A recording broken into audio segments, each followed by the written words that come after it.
Treasury appears to be going back to the drawing board in terms of how it proceeds with future budgets. This follows an intense year for the budgetary process in which there were 3 budget proposals, one which was not formally tabled in February as a result of an outcry regarding the proposed 2 percentage point increase in VAT, with the subsequent 2 delivered in March and May respectively, and finally the appropriations bill now being voted on to allow funds to flow to the 3 spheres of government to spend on the country's priorities for the 2025 fiscal year. But going forward, things are likely to be done differently. They're essentially admitting that the current budgeting system has not kept up with the country's needs and that it's too fragmented. They highlight the fact that it's inefficient and that there are struggles essentially in balancing out the funds that we have, which are coming in, as well as the competing demands.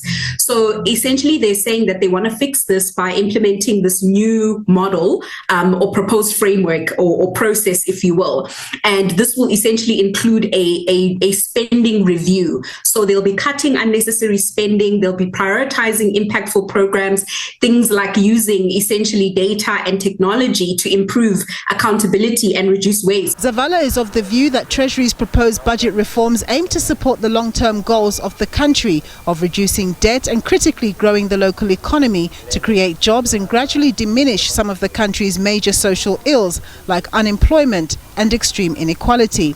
She says the government's push to bring in the private sector through public-private partnerships on major developmental projects will go a long way in helping to reduce Treasury's financial burden, freeing it up to disperse funds to some of the other important country prerogatives. I think one of the things that are popping up when I look at this statement is discipline, is transparency, and it's also the strategic process. If we do actually have that play out, I think you're essentially ending up with a budget that is a lot more focused and also that is targeted in terms of how it spends and also cutting out these things like low impactful wastage that we spoke to can make room for high impact programs, things that will pour back into GDP, that will increase the and get us out of this anemic growth that we've been in.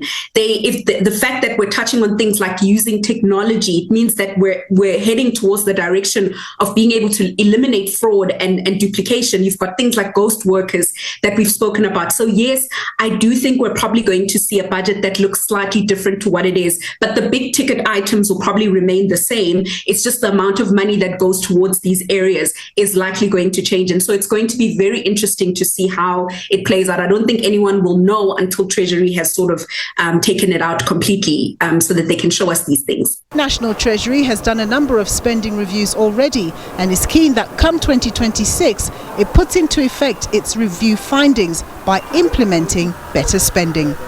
Nompumelelo Siziba, SABC News, Johannesburg.